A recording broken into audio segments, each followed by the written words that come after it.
Hello बच्चों, नमस्तुभ्यम। मैं गुरु Kunal from E2FE। आज हम सब लॉज ऑफ रिफ्लेक्शन के बारे में पढ़ेंगे। Light enables us to see objects around us. When light falls on a smooth shiny surface such as a mirror, it bounces back into the same medium. This bouncing back of light is called reflection of light. Reflection always follows two important rules known as the laws of reflection. These laws apply to all reflecting surfaces including plane mirrors, curved mirrors and even rough surfaces. तो light के कारण ही, प्रकाश के कारण ही हम देख पाते हैं। सारी चीज़ों से, सारे वस्तुओं से, दुनिया से लाइट टकरा के जब हमारे आंख में घुसती है तो अंदर इमेज बनाती है, तभी हम देख पाते हैं, है कि नहीं। चाहे स्मूथ सरफेस हो या शाइनी सरफेस हो या मिरर हो, लाइट सबसे रिफ्लेक्ट करती है, बाउंस करती है, बाउंस बैक करती है सेम मीडियम में, है कि नहीं। मीडियम चेंज नहीं करती है।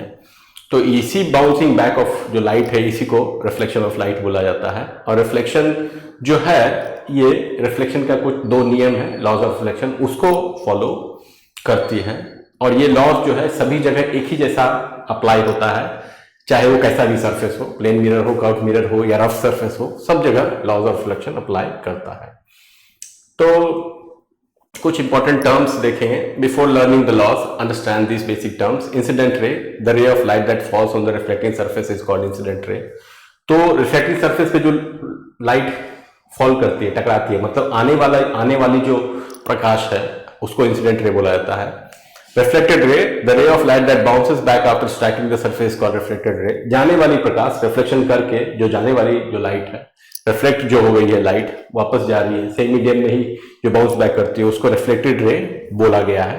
Point of incidence, the point where the incident ray strikes the mirror is called the point of incidence. तो उस जगह पे, मिरर पे, जहां पे लाइट आके टकराई, है कि नहीं, जहां पे लाइट आके टकराई है, जहां पे रिफ्लेक्शन हो रहा है, उसी जगह पे रिफ्लेक्शन हो रहा है ना, तो उसी को पॉइंट ऑफ इंसिडेंस बोला जाता है। Normal, an imaginary line drawn perpendicular 90 degree to the mirror at the point of incidence is called the normal। तो imaginary line, point of incidence पे ही एक इमेजिनरी लाइन बनाते हैं जो कि सरफेस के परपेंडिकुलर होता है, 90 डिग्री बनाता है, और इसी को नॉर्मल बोला जाता है। Angle of incidence, the angle between the incident रे and the normal is called the angle of incidence. तो इंसिडेंट रे और नॉर्मल के बीच जो एंगल बनता है, उसको एंगल ऑफ इंसिडेंस बोला जाता है। इसको एंगल आई से या स्मॉल आई से डिनोट किया जाता है। Angle of reflection, the angle between the reflected ray and the normal is called the angle of reflection. तो रिफ्लेक्टेड रे और नॉर्मल के बीच जो एंगल बनता है, उसको एंगल ऑफ रिफ्लेक्शन बोला जाता है। इसको स्मॉल आर से डिनोट किया जाता है। फर्स्ट लॉ ऑफ रिफ्लेक्शन, है कि नहीं, the incident ray, the reflected ray and the normal at the point of incidence all lie in the same plane. तो पहला जो नियम है परावर्तन का, रिफ्लेक्शन का जो फर्स्ट लॉ है, ये बोलता है कि इंसिडेंट रे, रिफ्लेक्टेड रे और normal at the point of incidence, जो नॉर्मल हो रहा है, तीनों के तीनों एक ही प्लेन में लाई करता है कि नहीं। मतलब रिफ्लेक्शन जब भी हो रहा है, जिस लाइट से भी हो रहा है, वो लाइट रिफ्लेक्शन तो करेगा मगर अपना प्लेन चेंज नहीं करेगा, वो सेम प्लेन नहीं रहता है। जिस प्लेन से वो आ रहा है और सरफेस पे टकरा रहा है, उसी प्लेन में वो वापस रिफ्लेक्ट होके जाता है, प्लेन चेंज नहीं करता है। प्लेन क्या होता है? तो टू डायमेंशनल सरफेस होता है कि नहीं। तो लाइट जिस भी प्लेन से आ रहा है, जिस टू डायमेंशनल प्लेन से सरफेस से आ रहा है, उसी टू डायमेंशनल प्लेन में रिफ्लेक्ट होकर वो वापस चला जाता है, लॉज ऑफ रिफ्लेक्शन को फॉलो करते हुए। Explanation, the incident ray, reflected ray and normal remain on one flat surface plane, है कि नहीं। They do not bend out of the plane. तो मतलब बेंड करके वो प्लेन से बाहर नहीं जा सकता है, वो ऐसे रिफ्लेक्ट होता है, बेंड होता है कि लॉज ऑफ रिफ्लेक्शन को फॉलो करते हुए भी वो सेम प्लेन में ही रिफ्लेक्ट होके वापस चला जाता है।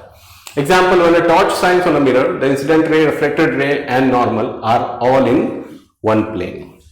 Second law of reflection, the angle of incidence is always equal to the angle of reflection. तो एंगल ऑफ इंसिडेंस जो है, ये हमेशा एंगल ऑफ रिफ्लेक्शन के बराबर होता है। मतलब angle I equal to angle R. Angle of incidence हमेशा एंगल ऑफ रिफ्लेक्शन के बराबर होता है, दोनों बराबर होता है। मतलब रिफ्लेक्शन ऐसे होगा कि दोनों एंगल बराबर रहे, है कि नहीं। तो angle I equal to angle are.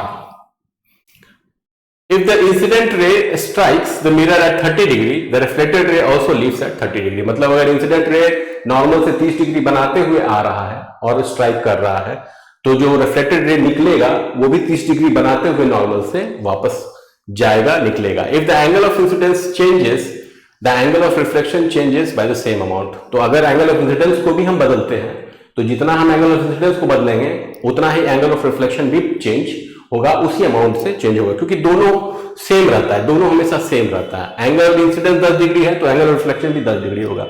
ये 25 डिग्री है तो ये भी 25 डिग्री हो जाएगा। इंसिडेंस अगर 45 है तो रिफ्लेक्शन भी 45 हो जाएगा। सेम रहता है कि जितना भी रहेगा वो सेम रहता है। स्पेशल केस है, light falls normally on a mirror, if light strikes the mirror perpendicularly, angle of incidence equal to 0 degree, therefore angle of reflection equal to 0 degree, the reflected ray travels back along the same path।